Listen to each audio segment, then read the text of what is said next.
Thank you, and welcome to the second session of Saturday morning, day 2 of this symposium.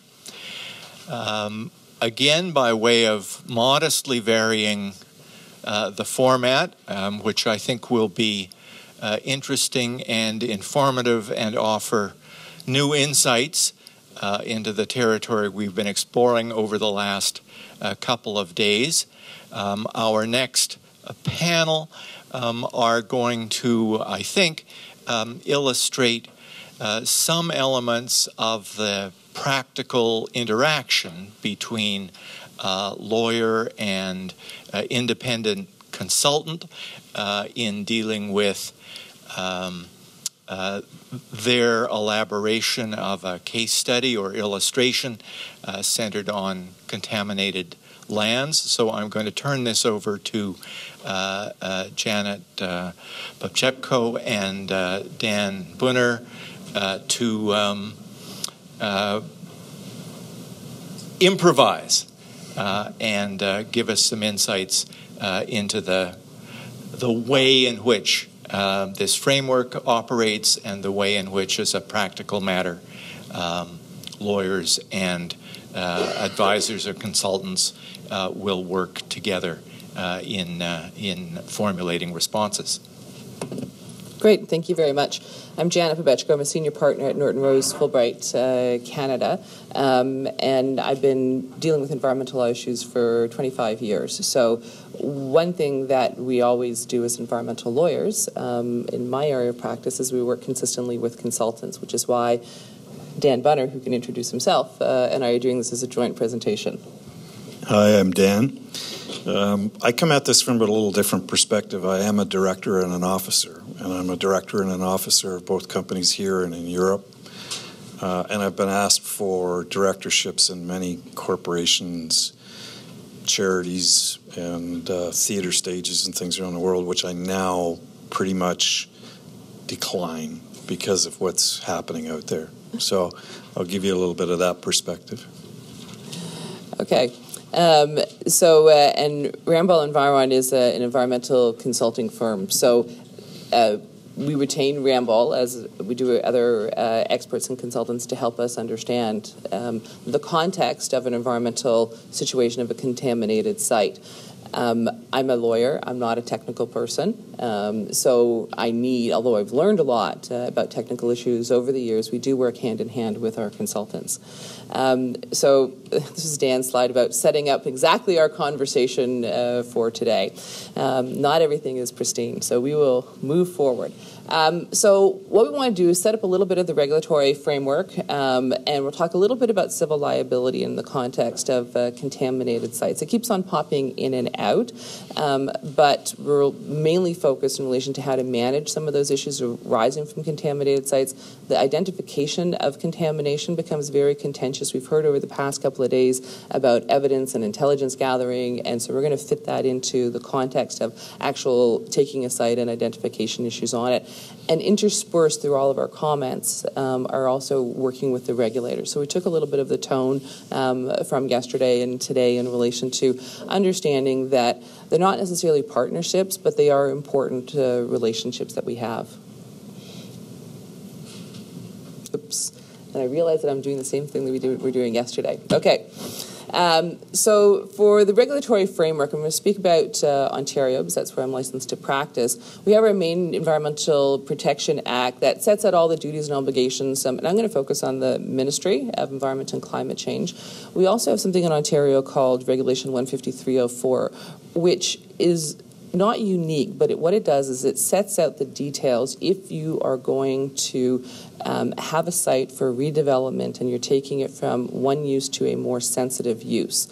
It has detailed regulations in relation to scoping how assessments are done, and sets out standards in relation to where a property must be at in relation to do a development at a specific level, and has a process for something called a record of site condition, which sets out the status of the property, the environmental status of the property at a particular point in time. And how you've achieved that can be done through a variety of different either regulatory standards or a separate risk assessment process.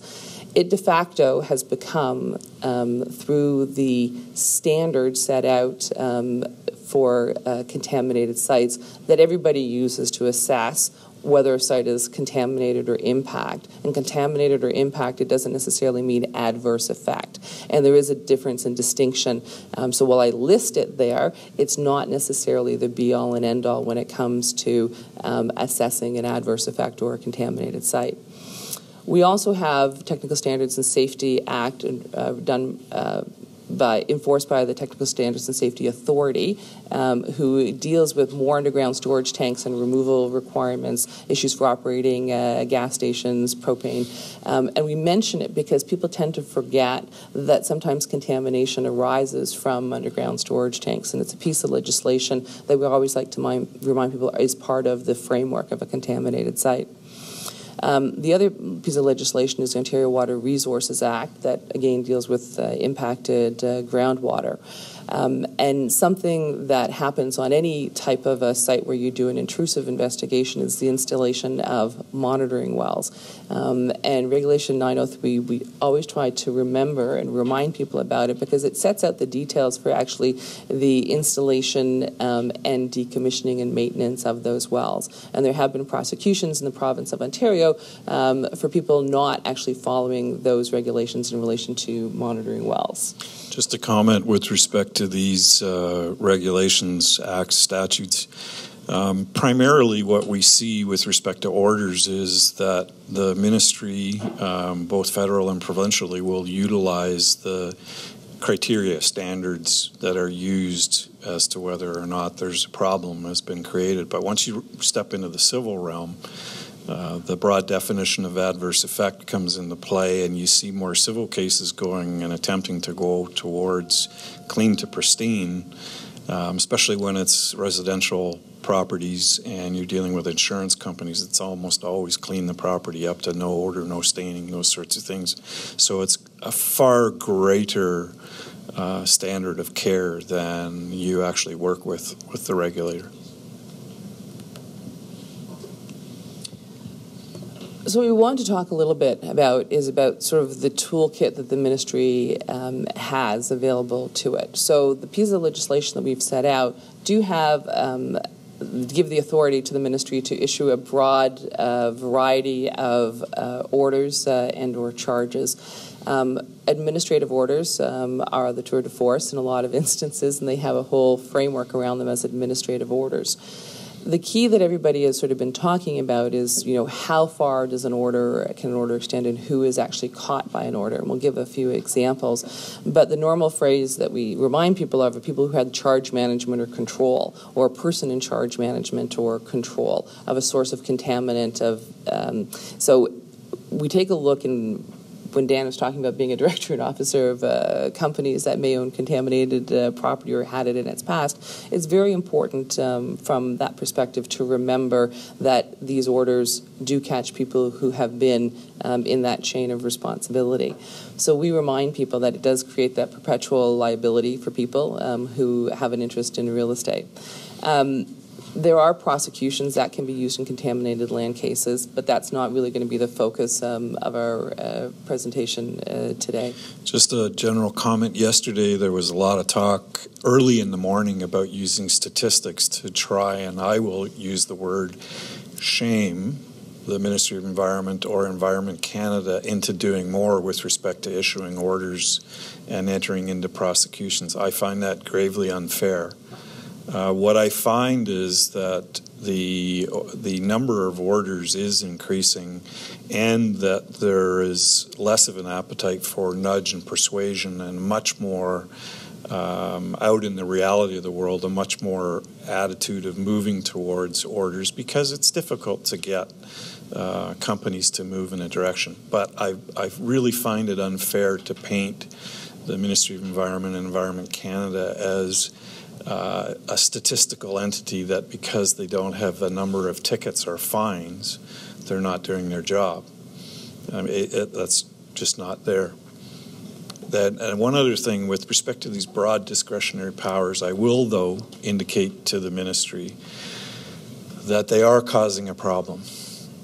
And I do have clients that feel that they are being unfairly singled out with respect to issuance of orders. And part of it is because legislation interpretation is changing, and the ministry hasn't done a good job of informing the public or the companies of what those changes mean in the ramifications. And companies are no longer grandfathered, and they're getting caught. And when 1 out of 1,000 industries in a municipality has to deal with that, they feel unfairly picked on.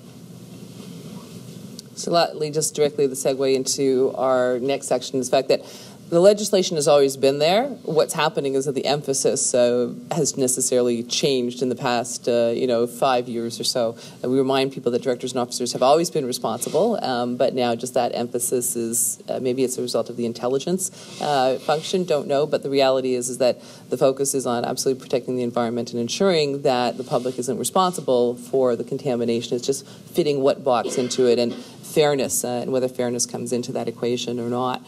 So the one thing that we remind people about administrative orders, and this is where sometimes that fairness issue comes up, is that they are orders to do. There's not an upset dollar limit to it. There's no limit in time in relation to reaching back. So in civil litigation, we find that, discoverability rules and issues in relation to how long there is to sue somebody who might be responsible, the orders, because they're administrative in nature, can go back.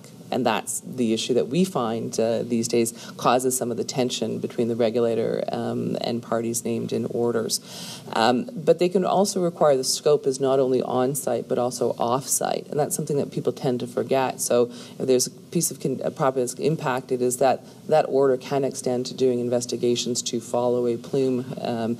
And again, the impact that has in relation to how do you deal with access and everything else is part of the complication with orders. In Ontario, and orders are not unique powers to any regulator. In Ontario, we have different types of orders, whether it's a director's order, or provincial officer's orders. The appeal periods are very, very short, so we do remind people to take a look as soon as an order is issued. If you know it's coming in advance, there may be an opportunity to negotiate with a provincial officer the terms and conditions of the order. If not, though, those time limits are very, very short, and we remind people that if there is an order that's issued, to make available all of the different appeal processes that are in relation to that order. Non-compliance with an order is an offense and can be prosecuted separately. It does happen, usually to not the virtuous clients, but the bad actors. Timing of orders is often unusual to me. I have a very large company that purchased property that had a landfill on it. Unfortunately, the consultant working for them didn't identify the landfill. Problem number one. Problem number two was the ministry showed up the day after the signing and said, now that you own the land, what are you going to do about the landfill? Began an investigation and issued order against the new owner when the ministry knew for years that the landfill was there. That one was, in my mind, a bit unfair.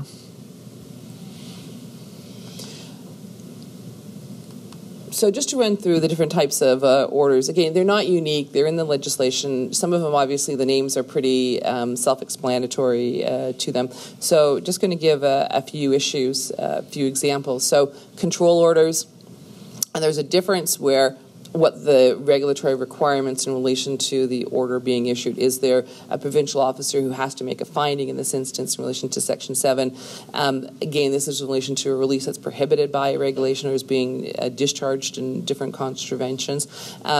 here's the interesting part: an owner or previous owner of the source of contaminant, a person who is or was an occupation of the source of contaminant, a person who has or had the charge management or control.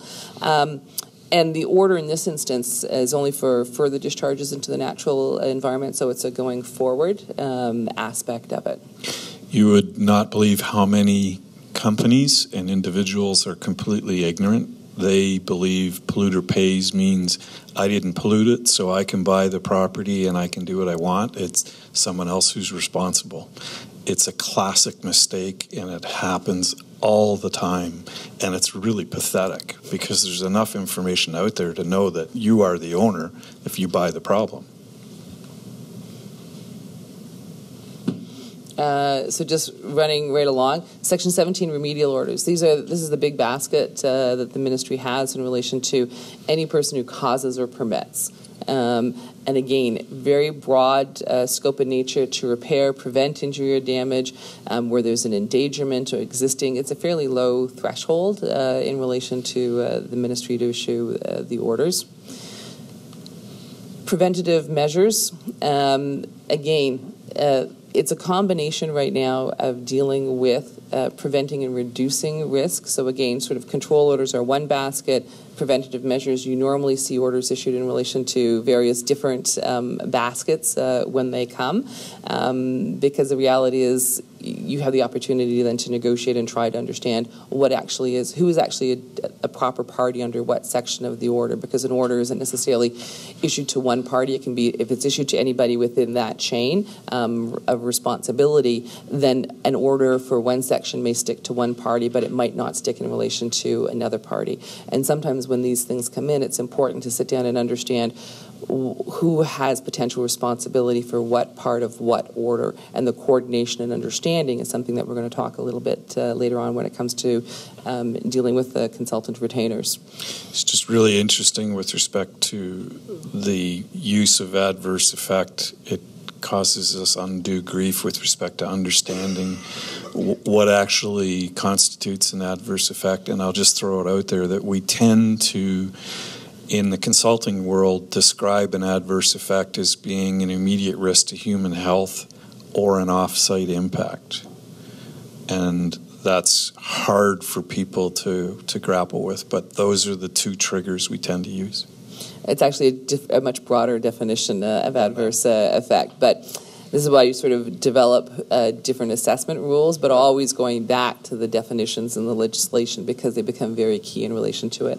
I'll focus a little bit more in relation to waste removal orders because it is actually another of the orders that we see being issued, and I actually have some fun slides in relation to the different types of orders and where they come into being, because sometimes you have to remove the waste on a piece of property before you can get to dealing with how the property might be impacted.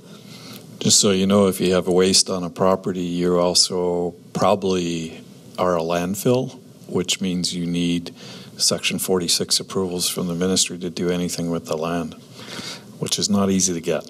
And you need Crown agreements. So it's just the different baskets that the liability can potentially fall into. Another order just to bring to your attention is in relation to spills, and this is what Dan was speaking a little bit earlier about. This is a broad section where, again, anybody having that charge management and control of it, municipalities can be impacted by it as well. So the focus is, again, there are a lot of similarities in relation to the different types of orders, but they do absolutely fall into different types of baskets. One of the quick case studies is this was an older order, but the order it's very detailed, and they're available because they are posted on the Environmental Bill of Rights registry. So what we try to do is just to give you reference, so you can go pick them up and take a look at them on your own. But issued in relation to preventative measures, and again, issued to the current owners, but also the corporate officers and directors. And if anybody didn't think that provincial officers' reports, if you've never seen one, aren't exactly detailed, they have lots of these lovely pictures. And again, it just goes to show that sometimes there are issues in relation to identifying what contamination, what material is on the property to try to then distinguish what you have to actually do underneath the property.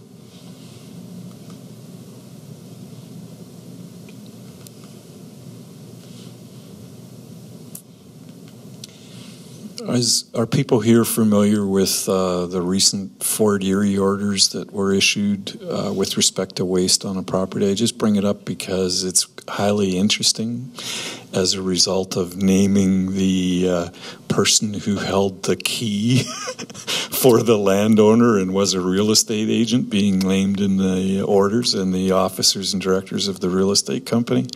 Pretty far-reaching orders. So Dan's talking about the McQuiston case, and the McQuiston case issued the order against the accountant who held the power of attorney for the party that was resident in England, the real estate agent who had the key to the lockbox, and ultimately the directors of the brokerage, and we're constantly monitoring it. Roz is here yesterday. She represented one of the other past tenants of the property who is now out of it, but it is ongoing relation to potential settlement. We have a student who's following it, and the last call was last Friday, but it is actually has drawn the attention to the scope of who the orders can be issued against, and it again has raised significant concern. That authority has always existed in the environmental protection legislation, but it's just how it's being applied, and whether they are the correct parties to be an order should be issued against. And one would hesitate to say that is there anybody who can touch a piece of contaminated property without being held responsible? Consultants are lucky because they actually have special provisions and are statutorily protected to go in and investigate property within certain circumstances. But certainly anybody else who seems to have touched a piece of contaminated property, that broad reach is certainly frightening for a lot of our clients and people in the industry. It's some of my best marketing material right now, Jamie. So thank you, Ministry. So one of the things, and this is where we want to sort of get to the focus of, because the reality, and this is why Dan and I want to do the presentation together, because it really does talk about the interplay of it. So one of the things that you see consistently in orders is the retaining of a competent, qualified consultant. It can be listed as a qualified person pursuant to a regulatory provision. It can be a qualified consultant. In certain circumstances in orders, you can negotiate with the ministry exactly what those qualifications are that they need in a specific instance, because they're not necessarily all the same requirements. But one of the things you consistently see in orders is to, in this instance of a highlight, identify the horizontal and vertical extent, in this instance of a particular contaminant. They can be very specific. This is huge ramifications, because identifying the vertical and lateral extent of contamination on properties is very, very expensive and very difficult, because your first blush is to find out where that it actually is contaminated. Your next blush is to try and figure out the extent, and your costs are now going up because you're into your second round of investigation. You usually don't get it on your second round, and especially the vertical extent of contamination, because the ministry wants the vertical contamination to be down to the aquitard, essentially. And for small-time companies, for very small companies, I'm going to go outside the orders, but the record of site condition process and everything else, it is now becoming cost prohibitive. And it was intended to be something to help properties move forward in difficult situations. But I would say the average investigation now for a phase 2 on an order like this for a simple problem is up to $150,000 minimum.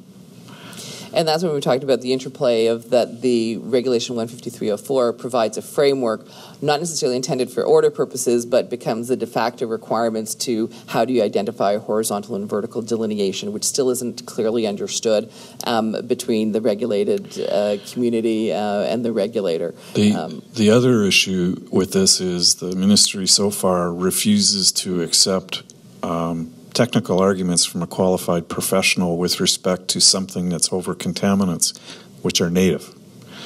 So I get lots of situations in areas like Eastern Ontario where we're dealing with pegmatite rocks underneath, and you're dealing with lithium, columbium, thorium, uranium, every metal there is, or Sudbury nickel copper, or here in the Queenston Shales, not here in where I live, Queenston Shales, where they're laid down by ancient oceans, so the sodium and chloride levels increase as you go down, and glaciation rips up upper portions of the shales, and you end up with sodium and chloride in the overburden, and it's viewed as a contaminant. And I make the arguments, and the ministry says, we don't care, we got to check a box. So needless to say that you can see why we do this together. So remember your periodic tables. So that was sort of setting the framework for it. And again, a regulated framework, I think, is hopefully fairly familiar to people who practice in the environmental law area. But we wanted to then take the discussion to some of the really practical, on-the-ground issues and the interplay between a regulator, a lawyer, and consultant. Because it's, if you have a contaminated site, there's some sort of an impact. So that impact had to happen. It could have been voluntarily released, but the reality is there was a release at some point.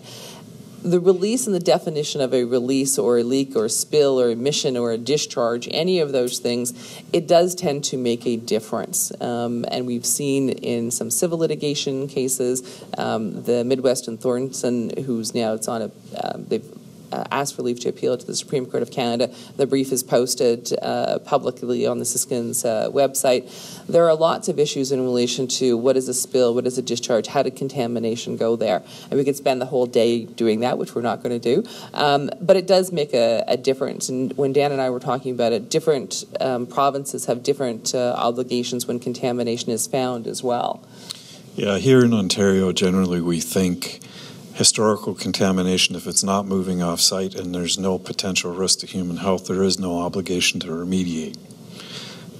However, if you go to Manitoba, Saskatchewan, Alberta, the moment you discover contamination, you have an obligation to report. You report to the ministry, and then you have to put in an investigation, and then you have to remediate. And you can't remediate unless you get approval from the ministry or an order. So it gets it gets complex. I mean, I have a client that was just named a potentially responsible party in Manitoba in relation to a property that it sold in 1997 and used for continuing ongoing use. We have reports to delineate what we may have contaminated or contributed up to 97, but there have been ongoing documented spills in relation to what is going on today at the site, and the property owner sort of pointed the finger back to us and said it's all their fault. So it becomes very important to understanding where contamination came from, at what point in time contamination was caused, and then responsibilities that may be ongoing even though there's no current attachment to the site. And that's why the use of a qualified person, consultant, qualified person, qualified professional, all of these things fall into a basket of expertise. I will say as well that the QP should understand the law.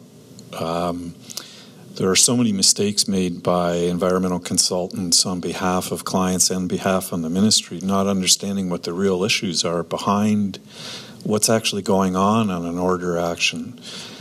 They'll just give them a technical report and say, here's the report, but it doesn't address any of the objectives of either the ministry and or the client, and they're terrible reports to deal with. So one of the issues that comes down to when, as a lawyer, we say, okay, fine, there's an order and the terms of the order to retain somebody who's qualified and to determine a scope of an investigation in relation to the site or a particular contaminant. The first thing we turn to, obviously, is a technical expert, and then they sort of ask, who pays? And really who pays controls the investigation.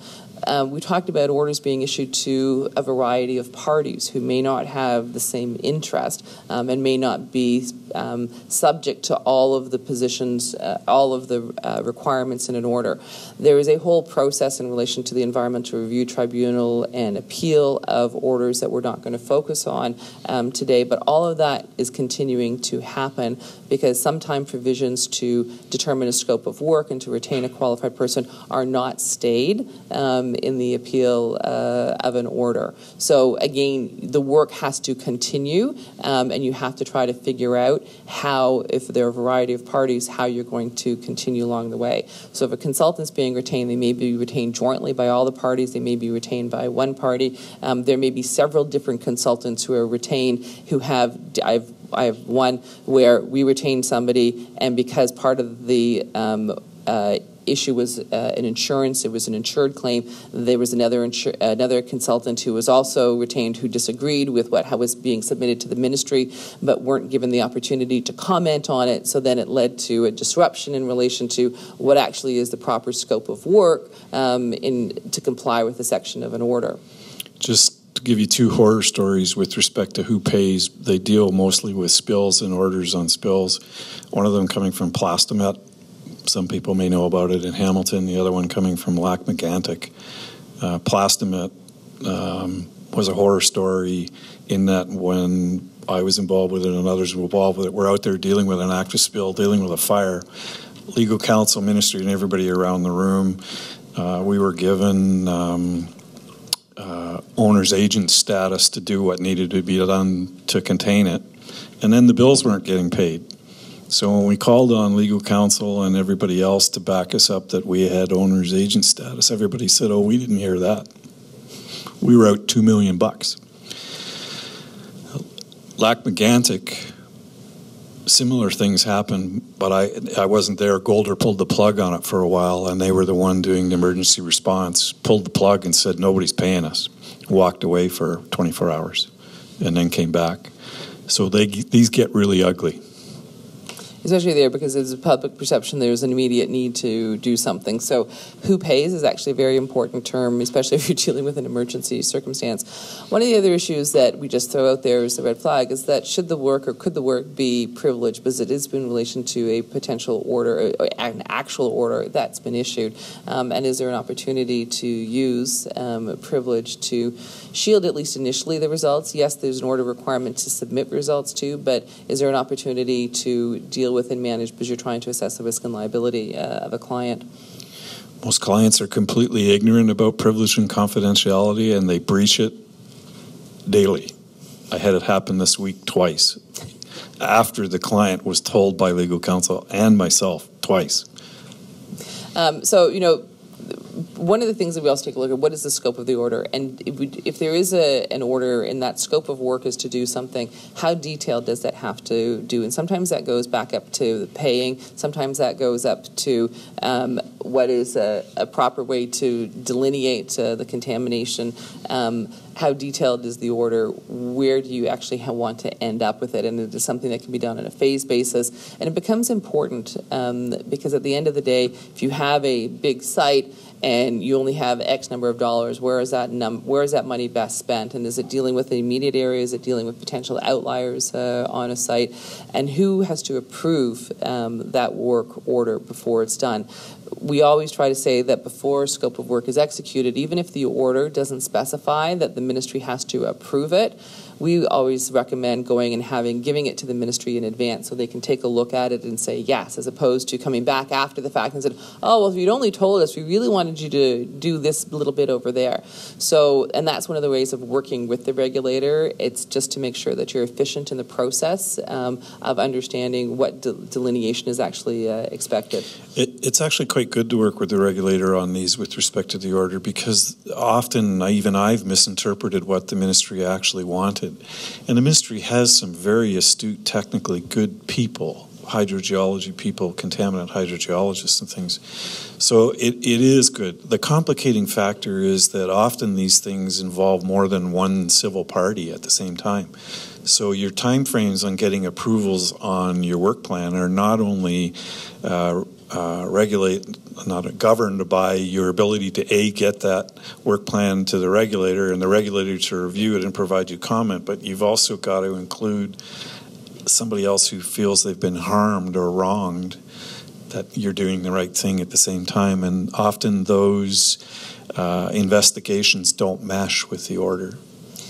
And that's the piggyback requirements in relation to whether there's an insurance claim in relation to something. So you may be actually having a different, so the investigation may serve the purpose for the regulatory purpose. There may be an insurance purpose. An insurance wording, if you've ever looked at insurance policies, have a variety of different requirements because there are inclusions and exceptions to inclusions and the lovely legal lingo that goes with that. So you may have to have something in relation to, did the fire cause the release of a contaminant? And is that something that's actually being covered? So although it's not related to the order, it's ultimately an answer that's required for insurance purposes and or for other civil litigation purposes. So scopes of work with consultants tend to take on a whole different range of issues, and that's why when you're looking at that scope of investigation, there may be portions of it that might be privileged, so you might need other kinds of tests and investigations that aren't part of the scope. And so how do you do the retainer for the consultant that this is what's for the order, and over here is what we're doing for insurance purposes to make sure that we can have coverage on the insurance side. Some of these forgotten preparation issues. I'll let Dan start off on that one. When you're dealing with the orders, you have to coordinate between the parties. So often when I'm dealing with orders, what gets forgotten is access and access agreements. And the parties obviously have to coordinate. I've had a number of files where we've been ordered to investigate somebody's property, and the person we've been ordered to investigate says, "You're not coming on my property." And it drags on and on and on, and the ministry threats get worse and worse and worse. And sometimes the ministry will step in and issue an order for assistance, and they're doing more of that. I grant that, but it is a complicating factor. Also, the financiers are involved in a lot of these issues, and we don't really understand that behind the scenes when somebody gets an order, there are ramifications to the person holding the purse strings with the money. And at least Royal Bank of Canada with Jamie Evans has a very astute risk assessment person and understands that if you get an order, you have to deal with it. But many of the other financial institutions will do their utmost to block you from doing things on properties that may upset their financial ability to recoup on a property. So that's kind of there. Easements and conveyances are very, very tricky. Janet and I are both conflicted out of a file. I will use it as an example. We had an easement for a stormwater drainage ditch that went through a property, and the contamination went from one third party, or actually was from Upgradient Industries down into the ditch, into the conveyance, out of the conveyance onto Janet's property. I was working on the other side. And so the ownership of the conveyance, who actually owned the land, who actually was responsible for cleaning up the drainage ditch? And there were ministry orders out there, and we actually ended up negotiating with all of the parties to try to come to, we had a different entity, a municipal entity, who ended up on a without prejudice basis taking responsibility for doing an investigation because they had the ability and the financial ability to go do that. But the easement in that issue, in that instance, was very important as to who had liability for it. And so the ministry, there were Ministry Conservation Authority, this is when we talk about different regulators, DFO, because there was fish habitat, because a storm drain can be a fish habitat, even though the temperature can be 100 degrees in the water. Somehow fish do survive. So, when you're looking at orders and you're looking at the different parties that you may have to satisfy in it, we remind people to reach out and to understand what exactly the scope of an investigation has to be, and how, in that instance, easements were absolutely key to trying to figure out in the midst of an order how to deal with liability. So I don't want to I'll joke and say, we now know the municipalities are responsible for cleaning up easements on your property. That's not true. On a without prejudice basis. and the order still stands against my client. So there we go. As does the civil litigation that's going on as well, behind the scenes. So again, just the complexity of all of these issues overlapping. I do want to say one thing with conveyances. Orders come out of conveyances. Conveyances don't give orders. What happens in a conveyance, especially with or things like the City of Toronto and Town of Markham that's going the same way, is you have to notify and sign certificates when you transfer conveyances to the municipalities indicating that the land is not contaminated. And most of the time I can't do that, especially on places like Yonge Street for the LRT extensions and things like this where they're adjacent to a gas station. Well, all of a sudden Kawartha Lakes rears its ugly head because you've just given them the information to say the land that you have to convey for free, by the way. It's not being expropriated. It might be part of a building permit application, is now contaminated. And by the way, it's in the boulevard, and the municipality then goes to the ministry and says, we want to issue an order because they don't want to be responsible for a pass-through contamination problem a la Kawartha Lakes. So you can see that even the simplest of the transactions do tend to end up, and hopefully not, in court or in some sort of an administrative hearing. So part of going forward in relation to the identification of issues on a site are some things that are unintended consequences or unexpected consequences. And this is when the seriousness of the order may change as a result of the discovery. So one of the things that happens is you do your phase 2 and you discover an immediate risk to human health. Primarily that's off-site. Or it's an indoor air problem. You've got an indoor air problem that's causing a potential risk to the occupants of the buildings. So you've done a phase 2 on the contaminated land, and all of a sudden you're roped into a reporting obligation to the regulator. And it's very difficult to make the determination as to whether or not you need to report or not. It's very hard. But as we said, it's even more stringent in provinces than the Western provinces. You report immediately once you find this out. And the special situation with respect to off-site, it's kind of, Jamie, maybe you can tell something about it afterwards. In the wake of Kawartha Lakes, what I'm finding in more and more cases is contamination in a pass-through situation is coming from a contaminator going through my client's property into a residential neighborhood, into the municipal boulevards, and then actually into a river. The only person paying to deal with it is my client that wants to develop the land, who's the pass-through. I don't understand. I understand how the law works and why he's paying, because he has the pockets, but I don't understand why the others aren't issued in the orders. That's something for consideration. Again, a lot of this is sometimes just raising red flags in relation to some of the issues to go through. So being mindful of time. So some of the other common problems that we see that, again, as a result of the issuance of orders is understanding is that how is the information to be transmitted? And when we talked about who pays, also, and is there privilege? Are there different parties? Are there different scopes of work in relation to it? Is that how does that information get transmitted to whom? Who has the primary reporting responsibility back to the regulator? Is it back through council? Is it consultant to technical consultant? Is it to other people who want to see the reports? And that leads to what reliance parties can place on the information. More recently, with respect to both the federal and provincial government, the ministries are asking us to remove limitation of the work from them. So once we do that, we're completely exposed to liability from everybody. It becomes part of the public record, and it's done.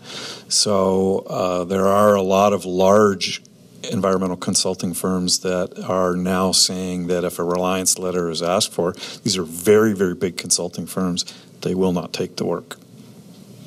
So again, when you're looking at who you hire as your technical consultant, understand where the reports may end up and what the use of them may be.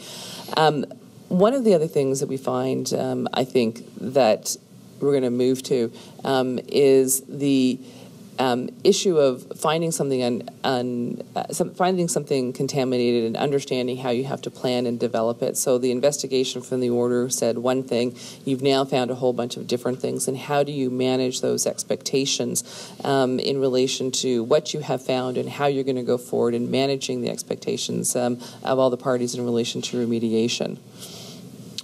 This generally becomes a problem with companies with less money, less resources.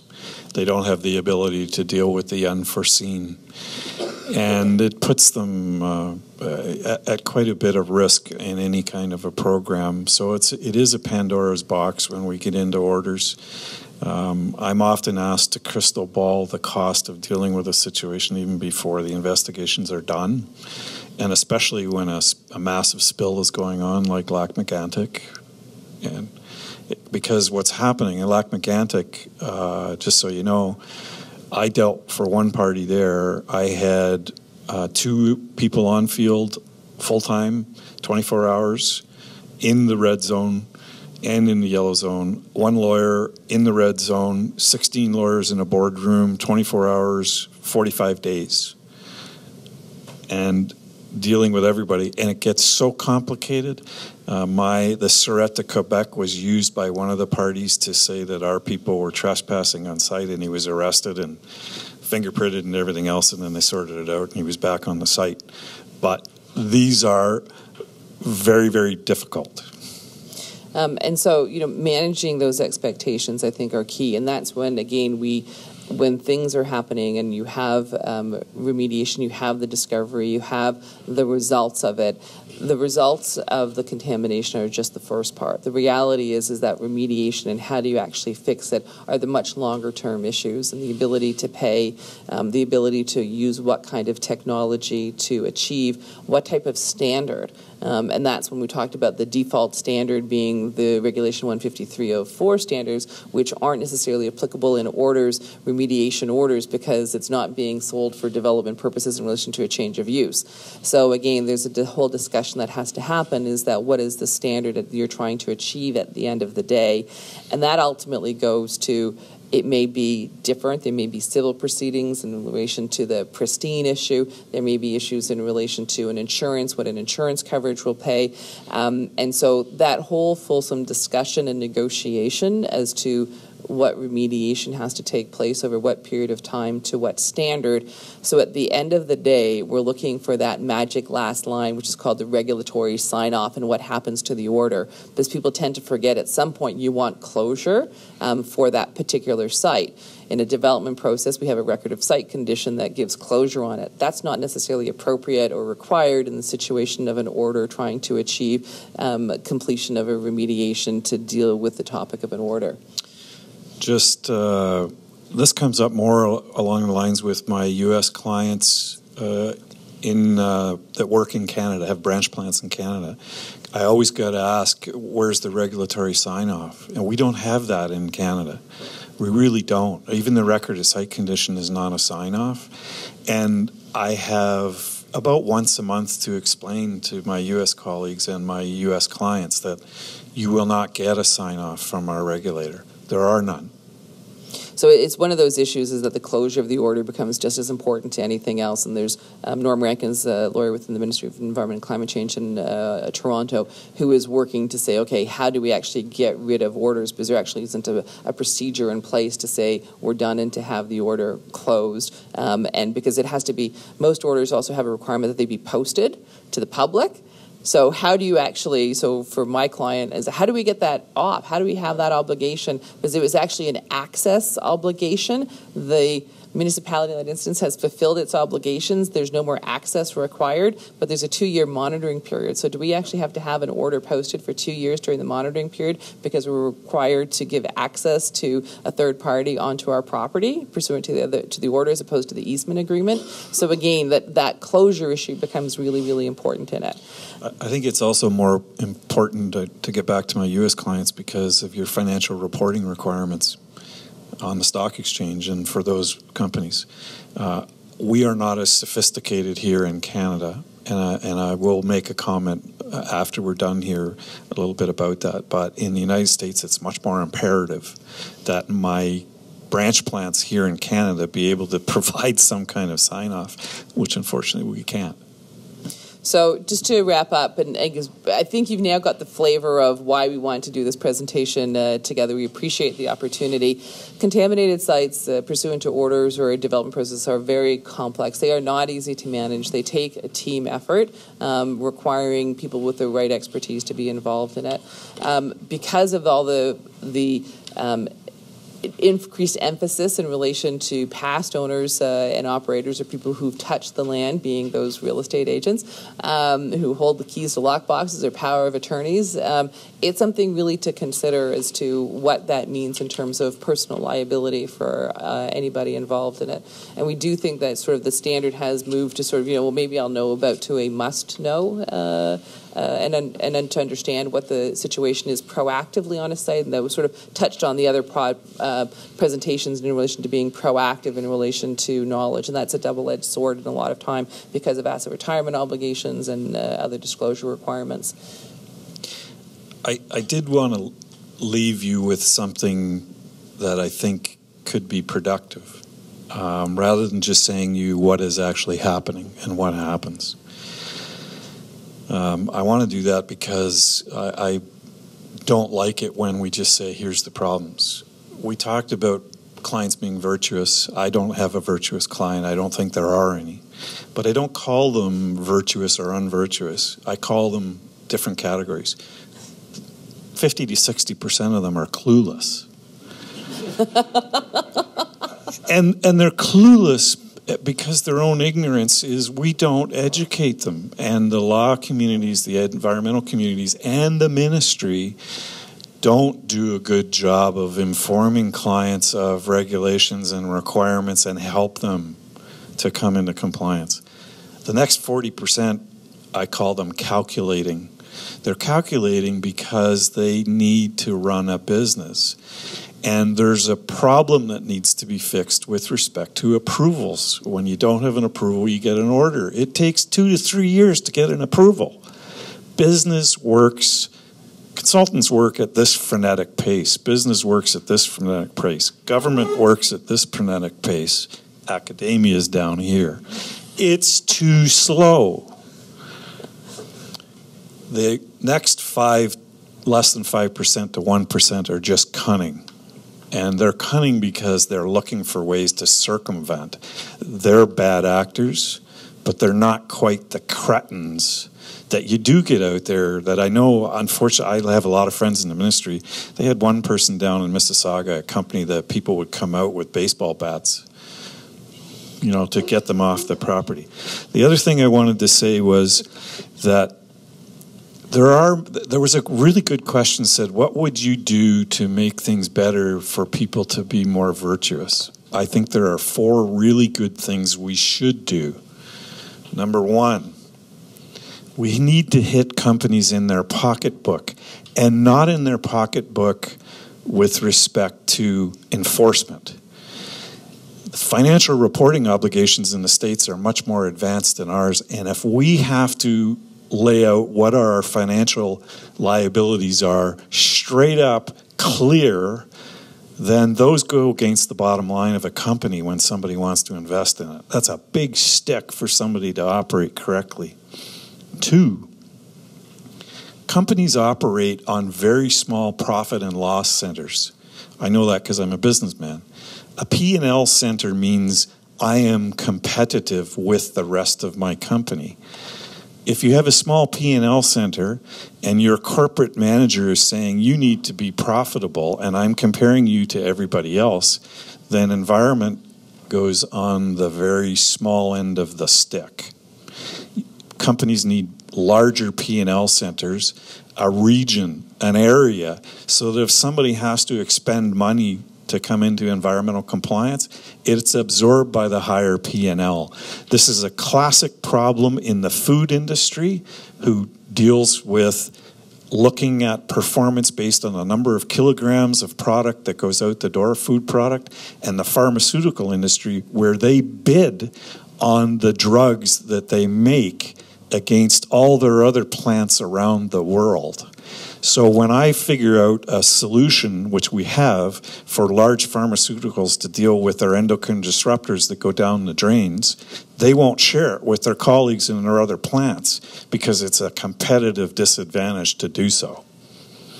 Next. Oh, okay, I think we're almost done. Just real quick, insurance. People shouldn't get insurance unless they have a very strong EMS system and actually prove that they can do it. That's an easy one for the insurance industry to do. I don't know why they don't do it. And fourth, shorter approval times. So I would encourage the ministry. I know, I'm only going to say one thing. Harris kicked the crap out of our environmental ministry, and he did a really bad thing for the province of Ontario. The municipalities are just recovering because they now have funding formulas, and the ministry has only recovered within the last 5 or 6 years to a certain extent.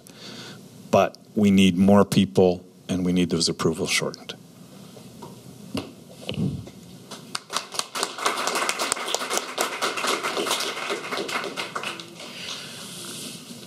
Thank you both very much for an enormously insightful tag team presentation.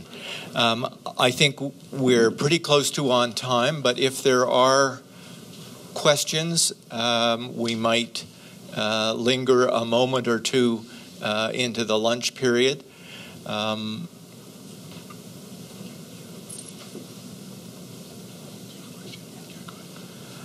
Just a excellent presentation. Pardon me, excellent presentation, by the way. I have all kinds of associations with what the relationship is like in the States, and it's actually very similar in a lot of ways. One question I have is about financial responsibility. Financial reporting is certainly one area, as required disclosures to the Securities and Exchange Commission for any kind of material risk that might be posed by environmental problems. But I'm curious if there are financial, as there are in the United States, financial responsibility demonstrations that are required as part of the issuance of an operating permit for a facility under the Resource Conservation and Recovery Act, for instance. You've got to, and as well as for when you're doing a cleanup, in order to get permission to do the work, to operate the business in the first place, or to agree to be responsible for a cleanup, you have to demonstrate that you have the financial wherewithal to provide for a whole series of different eventualities, which are not vague and ambiguous at all. They're very concrete. 30 years worth of monitoring groundwater after closure has been approved by the regulatory agency. You have to have the funds to do that, and you can get them from whatever way, but you're required to show that. And I'm curious if there's any kind of showing like that that's required here. There are requirements. We'll let Jamie speak to it, but there are requirements, and it's in approvals or financial assurances that can be required. The issue is that what's the form of that financial assurance? We had a Bar Association session with the ministry in the fall, and that was a really big hot topic. What is the best form? Because if you're putting up a letter of credit, that actually impacts the viability potentially of a corporation. Insurance would be great, but an insurance product is not a preferred solution according to the ministry. It's something they can examine, but it's way down on the list. So we actually have a guidance document that talks about financial assurances and what is appropriate in what circumstances and how that calculation is done. Mining industry, it's extremely common. It's less common in other industries. Generally, it's when you get caught doing something bad and you've got to have a contingency plan in place, and then they ask for those financial assurances. But the mining industry is most common. And Jamie? I actually don't think the form is an issue. The form is I think an issue. it's the amount. Well, and the amount it can be calculated, and we see it in some closure scenarios with records of site condition as a Exactly. So I think we do have a financial assurance guideline, but I think it's a matter of, does the ministry ask for enough money? And a lot of times when you start, number one, calculating that amount to what, Jonathan, you're saying, which is a real liability, it becomes such a huge amount. The question is whether or not the ministry is really going to demand that. When you look at the financial assurance situation, as Janet knows, we usually find out we have very little that we need to really deal with the situation. That's number one. The second big problem is financial assurance is only required from situations where you require environmental compliance approvals. Not as broad as what you're talking about. A lot of the contaminated sites that these folks are talking about are not subject to approval requirements from the ministry. So there is no financial assurance. If there's financial assurance, Jonathan, we wouldn't be having this conversation. It would be lovely. There would be a pot of money to go to. It would be not very much. And that's the thing about... It would be a different focused conversation because the conversation would have taken place earlier much in earlier the situation as opposed to at the end of the process. That's right. And that's the challenge here. I mean, it's funny we're doing contaminated sites as part of this symposium because that could be its own symposium, and I encourage the organizers. We need to talk about this again. We've been talking about it for 20 years, and we still haven't come close to solving it because it's evolved so much. Yeah. And what these folks were talking about, there's so much in this thing, are things like there were fairness factors. Thank you, Appletex. And then there was no fairness factors. Oh, my God. Mr. DeMarco, what are you doing? City Kawartha Lakes. Now what's going on? And so there is there's a whole area of case law that we could spend the whole day on. Well, and it's not the focus of what we chose. No, that's exactly it. And I think what you have to tease out are so many things. So I just want to do themes. Number one, what is the measure of civil damages when you have a tort suit? That's where you're talking about the pristine issue, right? That's correct. That's not statutory. Exactly. And they, because of Trident, etc., they've decided that. And if there wants to be a change to that sort of thing, which is more of a tort issue, you can do that through statute law, but that's a tort issue. Going into the ministry the way we name, we could go on and on about that, the way, or people are named. I think one thing I would just suggest is this, and why I think a symposium would be great. I was showing Jonathan, we have, as you know, Dan, old order powers. Yeah. God bless Ontario. Yeah. The Environmental Protection Act amended so many times, and we're still the only probably province without a modern environmental statute where we consolidate everything. We still keep on passing a new statute and a new statute. In 2000, when we were looking at the brownfields legislation, which we have, it would have been nice to amend those order powers. When you look at other provinces, they have contaminated site order provisions. They say when a contaminated site is found, so that's the first finding, and then who the responsible persons are. We don't have that sort of thing right in legislation.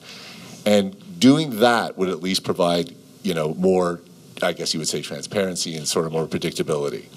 So there's a whole bunch of things caught up in your comments that we could probably do. Absolutely. To advance there were a lot of red flags, I think, for people, and that's part of the presentation today. There aren't a lot of answers. What it is a process, and if we can raise the red flags for people to have the discussions early and often, then everybody will be better off in the process. Thank you very much. May I just mention by way of housekeeping for people who are in the room that an evaluation form for the program has been circulated.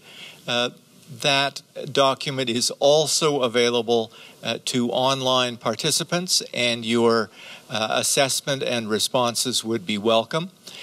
We will reconvene for the closing session in about an hour from now, following a lunch break. Can I ask you to join me now in thanking our panelists for this morning?